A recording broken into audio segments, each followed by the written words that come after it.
Well, of course, it was a horrible experience. We'd had a wonderful morning. We'd had a breakfast in Fort Worth. We'd landed in Dallas. Sun broke out about noon. We were in a parade, a motorcade down through the main part of town.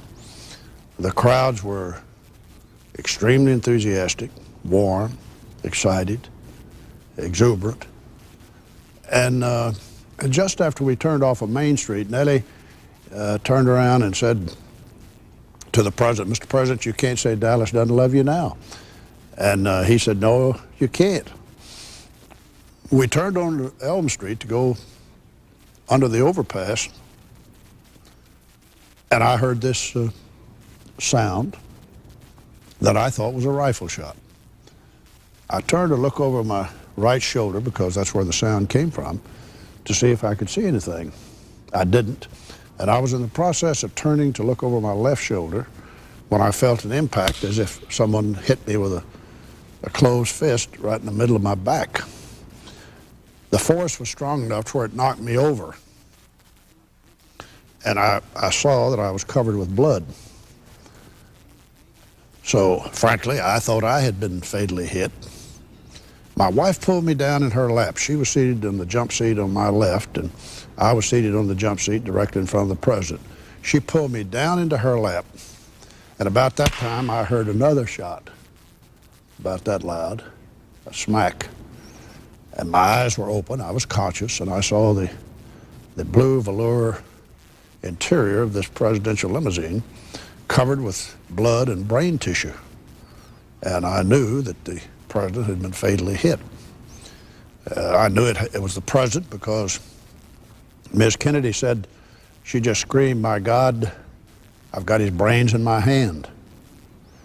You know, it couldn't be a more horrible experience.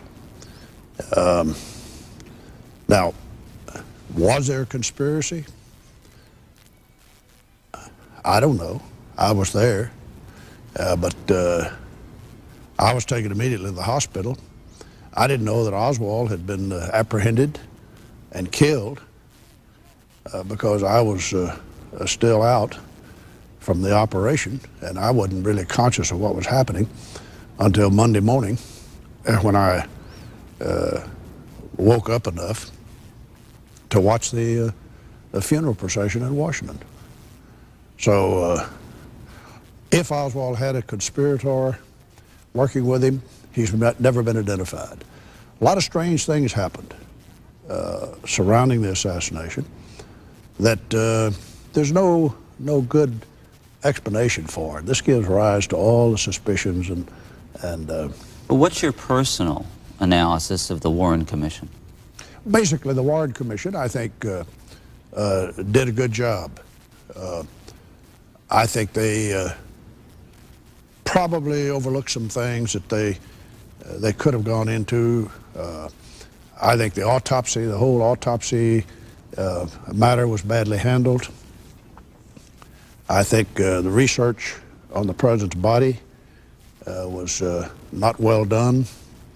But this was at the request of the Kennedy family, and I think the Warren Commission was trying to be as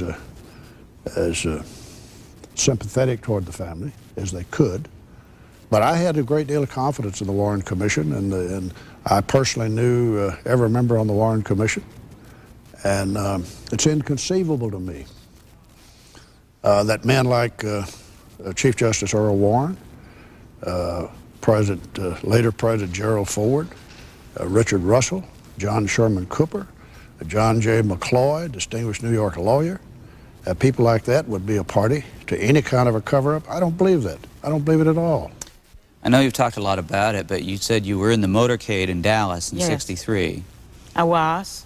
I was in a staff bus behind 4 or 5 cars behind the president's car and the vice president's car, and I heard this rat-a-tat-tat of what we thought was somebody throwing a firecracker in the crowd, and suddenly you were at Parkland Hospital walking past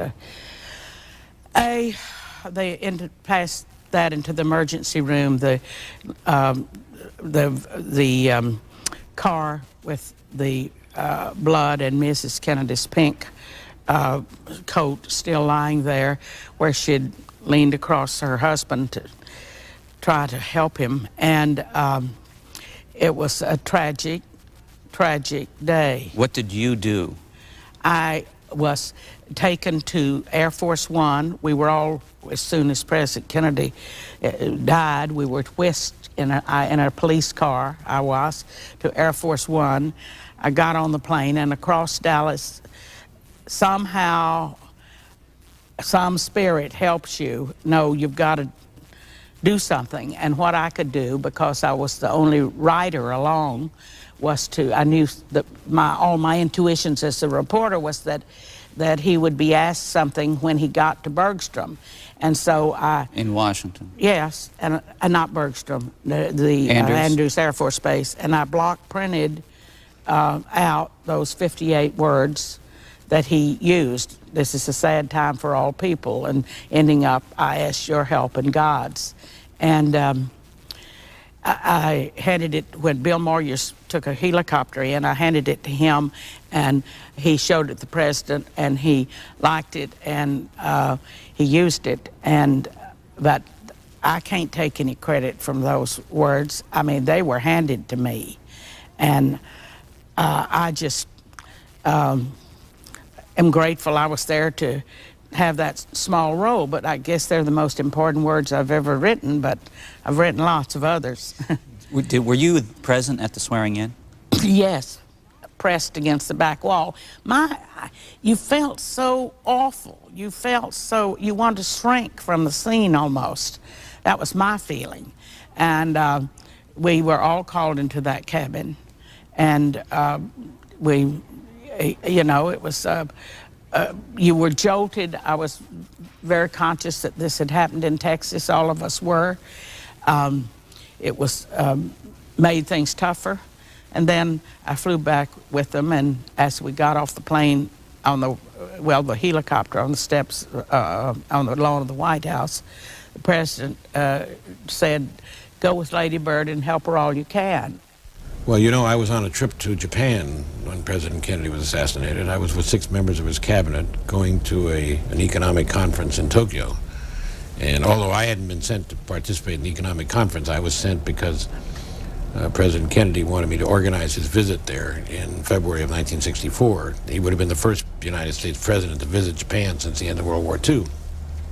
But we were about 2 hours out of Honolulu, where we had spent the night, when the word came that he had been shot. And then the word came that he had been killed. And we got back to the White House at about 2 o'clock the next morning. It was it was just about the time that John Kennedy's body was brought back to the White House. There was a prayer session in the East Room. Jackie came up to me and said, "You know, what a day you've had. Why don't you sleep here tonight?" I'd never slept in the White House.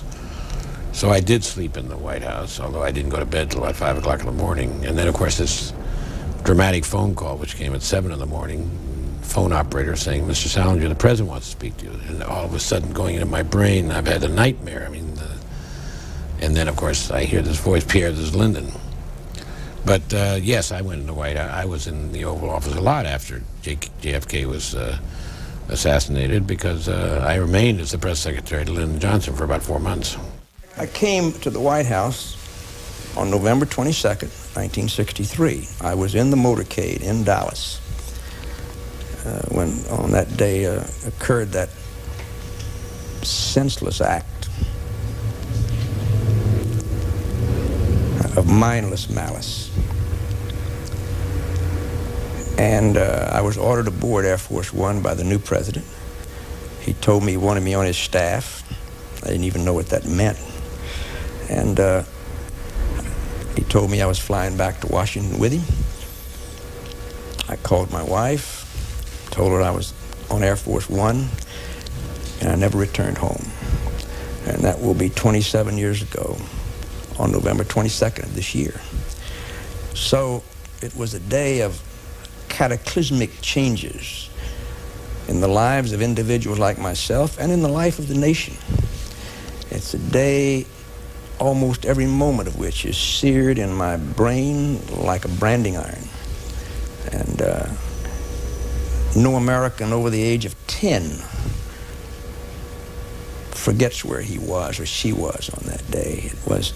It was to me the singular historical event of the 20th century, the murder of a young president slain in the streets of Dallas.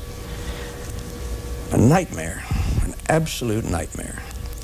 And yet, I'll tell you what it taught me. It taught me a couple of lessons. One, everybody is replaceable. When I hear anybody in public life or in a corporation or somebody saying, well, this company or this state or this business can't do without you, it can. Life will go on. Number two, it taught me that while the light in the White House may flicker, the light in the White House never, never, never goes out. The constitutional bindings that hold this nation together are stronger than any person or group, and the assassination of a president, a war, a depression, plague, pestilence, all of these shatter against this shield of the Constitution. And it's very comforting to know that even in the time of the most terrifying and terrorizing disaster, the country goes on.